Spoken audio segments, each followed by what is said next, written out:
Season 4, because she was going off to college, there were a lot of new sets, some of which we saw only one time. It was nice to be in new spaces, and having blown up the library, we had to build the university hall that we had.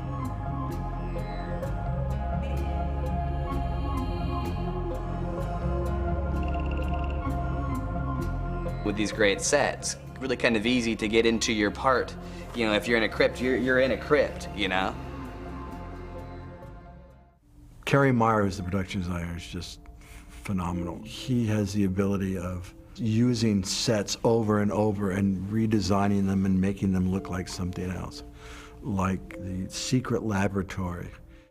That set initially started as a library, a very old-looking library. Then it became a sort of a Gothic-looking church, using the same structure, which is the arches of this. So Kerry just kept keeping the basic arch structure and kept redesigning it into these various different sets, and you'd never recognize it. We always knew that the frat house was the cover for the initiative. So I knew from the beginning, we sort of built that set in segments. We had the sort of initiative main hall with the staircase that went up to an upper loft. So we built that initially, and then, but Joss had, you know, sort of cued me into the fact that we'd be going in other places in that set that we'd have to discover later on.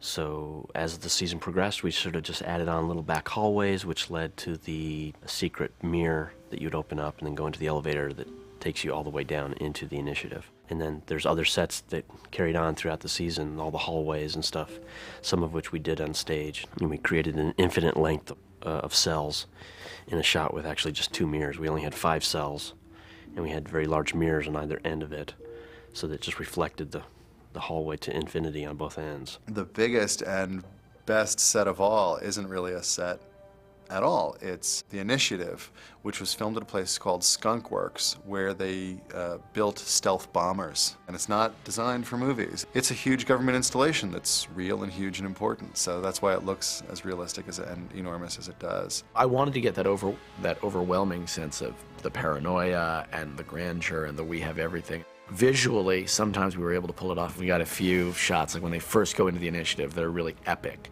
But we wanted basically James Bond. The initiative set, we used a couple different big industrial hangars with very cool features. We sort of movable catwalks and these big pits built into the floors.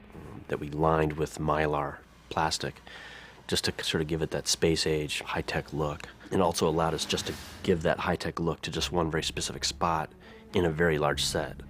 If we were to try to make that whole set look high-tech, it just would have been prohibitively expensive. We built a pretty impressive university inside one of our stages. They had to create a new world for Buffy, and on one of our stages, they created UC Sunnydale, and it was just amazing. Hallways, and upon hallways you can walk through and go into lecture halls and go into student common room areas and staircases that went up to nowhere, but we didn't know that. It was just a very impressive looking institution.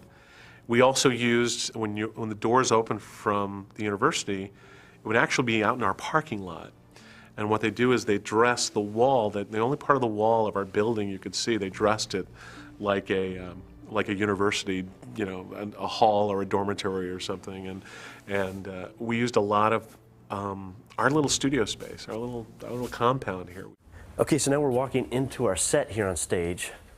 This is our college campus interior hallway, and for you real Buffy aficionados, you might see this space and realize that this used to be the high school hallways. Just sort of changed into our college campus here on our stages here. Basically, it's the same layout as what we used to have for our school hallway, and you can see we've added a lot of brick. We've changed the arches, you know, new floor surfaces, a lot more architectural detail than what we had in our high school campus. And this was all to fall into place with the exteriors, though, that we still use for our college campus, which is the UCLA college campus.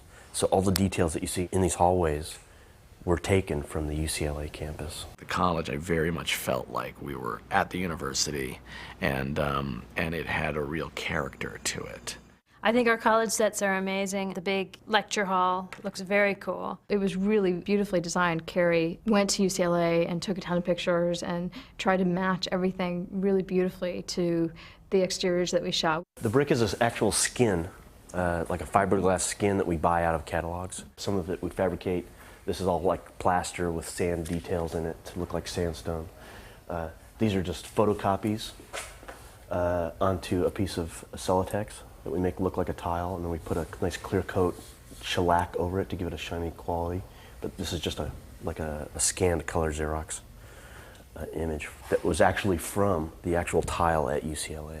And we did actually shoot some interiors at UCLA for the first episode in season 4. So you'll notice that maybe the very large library, the opening episode in season 4 was actually UCLA. And we used some of the hallways there as well, and then we tied it into the set here that we've got. Here we're walking into Spike's crypt, and you can see all the texture in here. We play a lot with vines and fake cobwebs, and just lots of grime. Any kind of texture we can kind of put in here really adds to the essence of the place. And also these, you've got these what we call biers. They're large cement coffins, had the lids that come off, and then inside you can see got all this fabric and stuff. And sometimes we'll play a skeleton in here, or debris, or something Spike's found.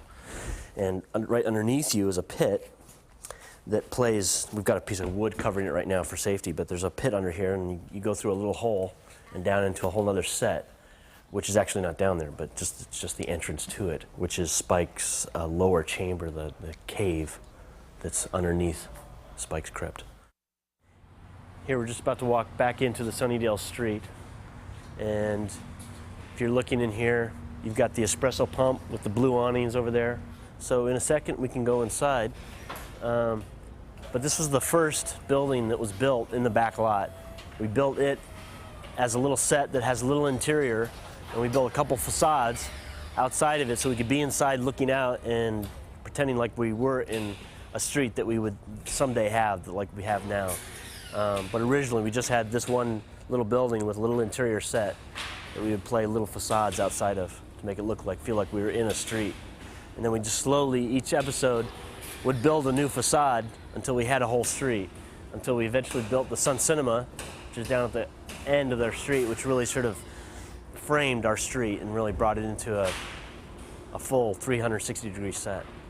Okay, here we're walking into the espresso pump, which is just sort of a little coffee joint that is an old gas station sort of retroed into a little coffee joint.